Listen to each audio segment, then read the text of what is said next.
அஸ்ஸலாமு அலைக்கும் friends, welcome back to my channel Afna all in one channel. இந்த channel மூலமாக உங்களை சந்திக்கிறதுல ரொம்ப மகிழ்ச்சி.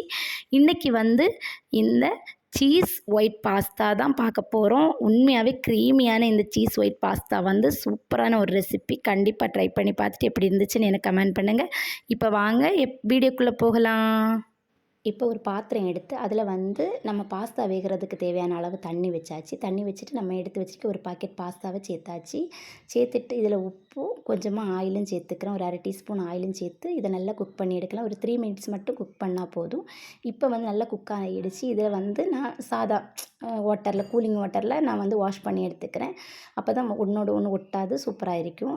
இப்போ ஒரு மண் பாத்திரத்தை அடுப்பில் வச்சு அதில் தேவையான அளவு பட்டர் சேர்த்துக்கிறேன். சேர்த்துட்டு ஒரு 5 பல் பூண்டு குட்டி குட்டியாக கட் பண்ணி வச்சுருக்கேன். அதை சேர்த்து ஒரு வாட்டி வதக்கி விட்டுக்கலாம்.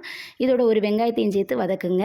வதக்கி விட்டதுக்கப்புறமா இதில் 1/2 கப் அளவுக்கு கேரட், ஒரு கேப்சிகம் கட் பண்ணி வச்சுருக்கேன். அதையும் சேர்த்துட்டு கொஞ்சமாக கோஸு, உங்களுக்கு தேவையான அளவு கோஸும் சேர்த்து நல்லா மிக்ஸ் பண்ணிக்கிறேன். மிக்ஸ் பண்ணிவிட்டு இதோட உப்பு சேர்த்துக்கோங்க. இதுக்கு தேவையான அளவு உப்பு சேர்த்துட்டு இதோட ரெட் சில்லி ஃப்ளெக்ஸுன்னு சேர்த்து 1 டீஸ்பூன் சேர்த்துட்டு 1/2 டீஸ்பூன் அளவுக்கு ஒரிகானோ பவுடர் அதையும் சேர்த்து நல்லா மிக்ஸ் பண்ணிவிட்டு பாஸ்தாவையும் சேர்த்து மிக்ஸ் பண்ணி எடுத்துட்டு பாஸ்தா நல்லா வேக வச்சு எடுத்ததுனால சீக்கிரமாக குக் ஆயிரும். இதை ஒரு வாட்டி மிக்ஸ் பண்ணிவிட்டு தனியாக எடுத்து வச்சுக்கோங்க. இப்போ அதே பேனில் கொஞ்சமாக பட்டர் சேர்த்துட்டு 1/2 டீஸ்பூன் அளவுக்கு மைதா சேர்த்துக்கிறேன்.